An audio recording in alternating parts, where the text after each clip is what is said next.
나이가 들면서요. 별 생각이 다 들어요, 요즘. 근데 그중에 제일 이상한 생각이 있어요. 내가 나를 모르면 어쩌나. 그 생각이요. 치매 얘기하는 거 아니에요. 그런 거 말고 그냥 내가 뭘 무서워하는지, 내가 뭘 소중하게 여기는지, 그게 아직 나한테 있기는 한 건지, 요즘 그게 가끔 헷갈려요. 처음엔 그냥 나이 탓이려니 했어요. 깜빡깜빡하는 거, 부엌에 뭐하러 왔는지 몰라서 멍하니 서 있는 거. 다들 그러잖아요. 저만 그런 게 아닐 거라고. 근데 어느 날 아침이었어요. 신발장 문을 여는데 제 운동화에 흙이 묻어 있는 거예요. 코끝에. 말라붙은 흙이. 나간 기억이 없거든요. 어디 나간 기억이. 그게 얼마 전 이야기예요. 70 넘어서 남편 옆에 앉아 있으면 말이 필요 없어요. 그냥 어깨만 닿아도 돼요. 텔레비전 소리가 거실을 채우고 남편은 뉴스를 보고 저는 그 옆에 그냥 앉아 있고 그걸로 충분한 나이가 됐어요. 근데 저는 요즘 그 옆에 앉을 때마다 드는 생각이 있어요. 이 사람 혼자 두면 안 되는데. 이상한 생각이죠. 남편이 아픈 것도 아니고 제가 어디 가는 것도 아닌데 그냥 옆에 앉아서 텔레비전을 보는데 갑자기 그 생각이 툭 올라와요. 이 사람 혼자 두면 안 되는데. 처음엔 그냥 넘겼어요. 나이 들면 별 생각이 다 드니까. 근데 그 생각이 자꾸 와요. 밥 차리다가도 시장 가다가도 아침에 눈 뜨자마자도. 어느 날은 딸한테 전화를 했어요. 뭐 하냐, 밥은 먹었냐. 그러다가 한참 있다가 겨우 꺼냈어요. 엄마가 뭘 했는지 알 수 있는 방법이 있을까? 딸이 조용해졌어요. 그 조용함이 참 길었습니다. 딸이 며칠 뒤에 왔어요. 손에 네모난 상자를 들고요. 애플워치라고 하더라고요. 걸음 수도 재고 어디를 다녀왔는지 위치도 남고 심장이 얼마나 뛰는지도 재준다고. 엄마, 그냥 차고 있어. 확인하고 싶을 때 같이 보자. 딸이 손목에 채워주는데 손가락이 제 팔목을 감쌀 때 뭔가가 목구멍까지 올라왔어요. 근데 참았습니다. 그냥 무겁지 않네 하고 말았어요. 그때부터예요. 제가 제 하루를 들여다보기 시작한 게. 73년을 살았습니다. 그 중에서 요즘 이 아침들이 어떤 아침보다 조용하네요. 창밖으로 빛이 들어오는데 이상하게 눈이 부시지 않아요. 그냥 하얗게, 그냥 넓게 안방 문틈으로 스며드는 그 빛을 한참 바라봤습니다. 남편은 아직 자고 있었고 시계 초침 소리만 들렸어요. 째깍째깍. 그 소리가 요즘 따라 그렇게 크게 들리던지. 부엌으로 나갔습니다. 물을 올리고 싱크대 앞에 섰는데 창 너머로 골목이 보이거든요. 시장 가는 길이요. 50년 넘게 걸어온 길이에요. 배추가게 할머니가 앉아있는 자리. 두부가게 앞에 쌓인 하얀 두부들. 눈 감고도 가는 길인데 요즘은 그냥 봐요. 걷지 않고 창 너머로만. 처음엔 별거 아니라고 생각했어요. 방금 가스 껐는지 다시 확인하러 가는 거. 뭐하러 부엌에 왔는지 까먹고 멍하니 서 있는 거. 그건 다들 그러잖아요. 나이가 들면 그런 거 아닌가? 저만 그런 게 아닐 거라고 그렇게 생각했습니다. 그런데 어느 날은 하루가 비어 있었어요. 점심을 먹었는지 뭘 했는지 창밖이 밝았는지 어두웠는지 그냥 없는 거예요, 기억이. 서랍에 뭔가를 넣은 것 같은데 뭘 넣었는지 모르겠고 텔레비전이 켜 있는데 언제부터 켰는지 모르겠고 제가 살았던 하루인데 제 하루가 아닌 것처럼 낯설었어요. 명치가 서늘해지더라고요. 며칠은 그냥 잤어요. 밥 먹을 때도 설거지할 때도 낮잠 잘 때도 손목에 닿는 차가운 금속 느낌이 처음엔 낯설었는데 그것도 며칠 지나니까 익숙해지더라고요. 사람이 참 뭐든 익숙해지죠. 딸이 깔아준 앱으로 기록을 봤어요. 어제 몇 걸음 걸었는지, 심장이 몇 번 뛰었는지. 숫자들이 쭉 나오는데 처음엔 그냥 봤어요. 아, 어제 많이 걸었구나. 심장이 이렇게나 뛰었나 그러면서. 그러다가 어느 날 밤이었어요. 잠이 안 와서 일어났는데 습관처럼 앱을 열었습니다. 어제 기록이 떠 있었어요. 걸음수, 심박수, 그리고 지도. 지도에 선이 그어져 있었어요. 집에서부터 골목을 따라 시장 근처까지 한참을 봤어요. 화면을 꼬집어서 키워봤습니다.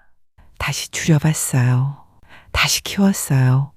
바뀌지 않더라고요. 시간은 새벽 2시 30분이었어요. 그 선이 시작된 시간이.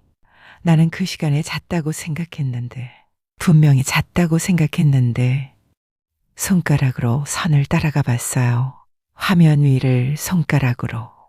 집에서 나가서 골목을 지나서 시장 어귀까지 갔다가 다시 집으로 돌아온 선.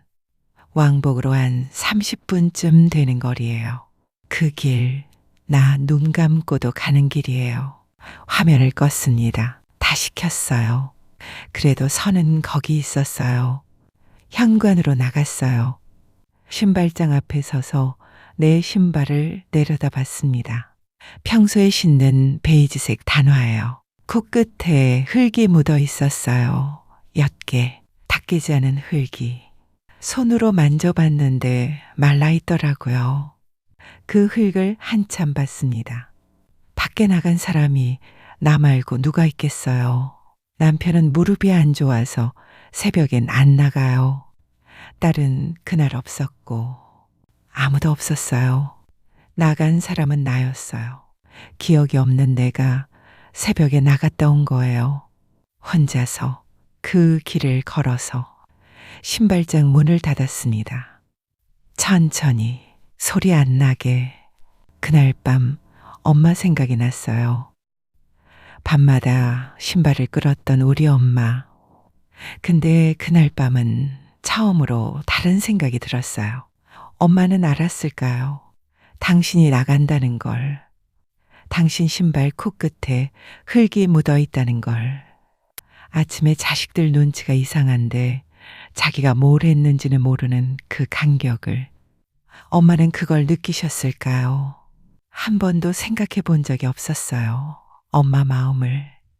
우리 형제들이 힘들다고만 생각했지. 엄마도 무서우셨을 텐데 모르는 사이에 나가고 모르는 사이에 돌아오고 그게 얼마나 무서운 일이에요. 목구멍이 뜨끈해지더라고요. 안방으로 돌아왔습니다. 남편은 자고 있었어요. 옆에 누웠는데 잠이 안 왔어요. 그냥 천장을 봤습니다. 째깍째깍. 아까 그 시계 소리, 남편 숨소리, 그것들이 번갈아 들렸어요. 창문으로 빛이 조금씩 들어오기 시작했어요. 새벽이 오는 거더라고요. 하늘이 검정해서 아주 진한 남색으로 바뀌는 그 시간. 그 빛이 안방벽에 얇게 번지는 걸 보면서 저는 생각했어요. 엄마도 이 빛을 보셨을까? 밤에 나갔다가 돌아오시고 다시 누우셔서 이 새벽빛을 보셨을까? 그때 엄마 마음이 어땠을까? 알 수가 없어요. 이제는 물어볼 수도 없고. 근데 조금은 알 것도 같아요.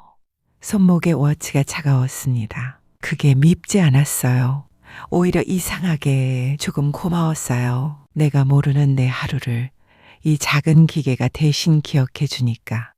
내 발이 어디를 걸었는지, 내 심장이 얼마나 뛰었는지, 내가 잊어버려도 이건 잊지 않으니까.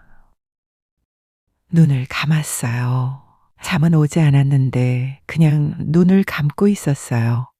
남편 숨소리를 들으면서, 째깍거리는 시계 소리를 들으면서, 창밖이 점점 밝아지는 걸 눈꺼풀로 느끼면서.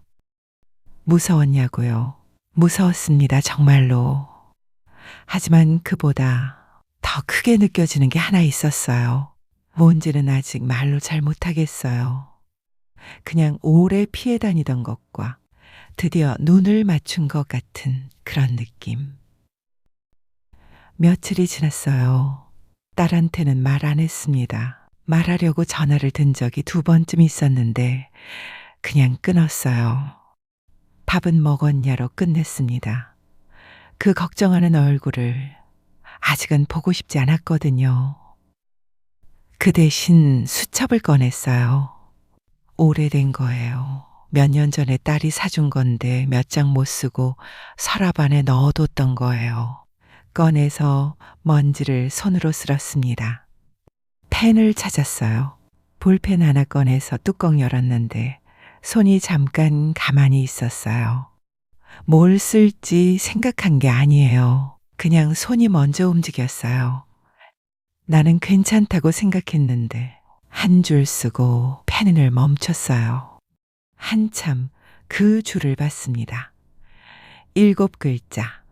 근데 그 7글자 안에 뭔가가 많이 들어있더라고요. 다시 펜을 들었어요. 엄마도 그랬을까? 그것도 쓰고 멈췄습니다. 수첩을 덮었다가 다시 열었어요. 나는 엄마가 되고 있다. 점이 3개 들어간 거 보이시죠? 한 번에 못 썼어요. 나는을 쓰고 펜을 들었다가 다시 엄마가를 쓰고 또 잠깐 멈췄다가 그렇게 썼어요. 느리게.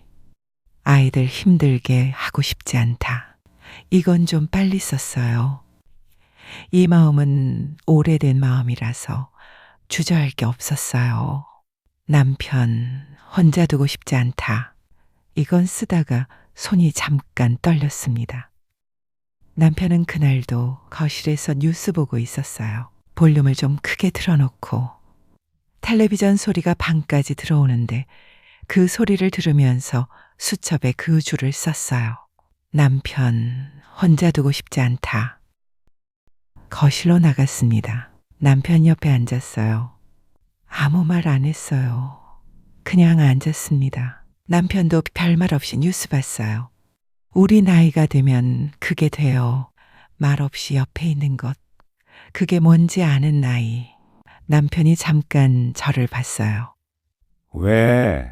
한 글자였어요. 물음표도 없이.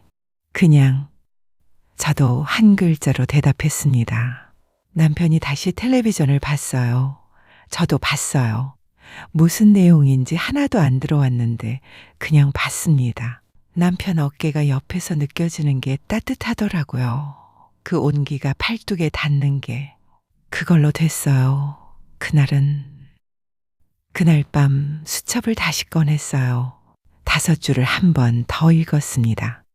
나는 괜찮다고 생각했는데 엄마도 그랬을까? 나는 엄마가 되고 있다. 아이들 힘들게 하고 싶지 않다. 남편 혼자 두고 싶지 않다. 수첩을 덮었습니다. 조용히. 이런 마음, 저만 이런 건 아니겠죠. 혼자 삼켜온 게 있는 분들 여기 더 계실 것 같아서요. 그런 분들 옆에 저도 있고 싶습니다. 구독 버튼 한 번만 눌러주세요. 더 쓸 말이 있었냐고요. 있었을 수도 있어요. 근데 더 쓰지 않았습니다. 억지로 더 쓰면 이 5줄이 가진 게 흐릿해질 것 같아서 수첩을 서랍에 넣었어요. 그 후로 거창하게 달라진 건 없어요. 아침에 일어나서 물 올리고 남편 밥 차려주는 거 그대로예요. 워치는 아직 차고 있어요. 그 지도선 얘기는 아직 못했어요. 가끔 새벽에 눈이 떠져요. 습관처럼 워치 화면을 확인합니다. 지도를 열어서 선이 있나 없나를 봐요. 집안에만 머물러 있는 파란 점을 확인하면 그제서야 눈을 다시 감아요. 오늘 밤은 괜찮다. 그 생각 하나 하고 남편 숨소리 들으면서 누워 있습니다. 어머니를 원망했던 어린 제가 지금 이 자리에 있어요. 어머니가 무서우셨을 거라는 걸 이제는 알아요. 모르는 사이에 나가고 모르는 사이에 돌아오고 아침에 자식들 눈치를 보면서도 자기가 뭘 했는지 알 수 없었던 그 밤들이 얼마나 서늘했을지 늦게 알았습니다. 많이 늦게. 근데 그래도 알았으니까 그거로 됐어요. 나는 내가 무너지는 걸 내 손으로 기록하고 있어요. 무섭냐고요? 무섭습니다. 그래도 눈을 감지는 않을 거예요. 내가 어디를 걸어놨는지, 내 심장이 몇 번 뛰었는지, 내가 모르는 사이 내가 무엇을 했는지, 그걸 외면하면서 살기엔 내 곁에 있는 사람들이 너무 소중하거든요. 남편이 소중하고, 딸이 소중하고, 오늘 아침 골목으로 들어오는 햇살이 소중합니다. 그것들을 지키고 싶어서요. 그래서 오늘도 수첩은 서랍 안에 있습니다. 덮인 채로요. 그리고 저는 여기 있습니다.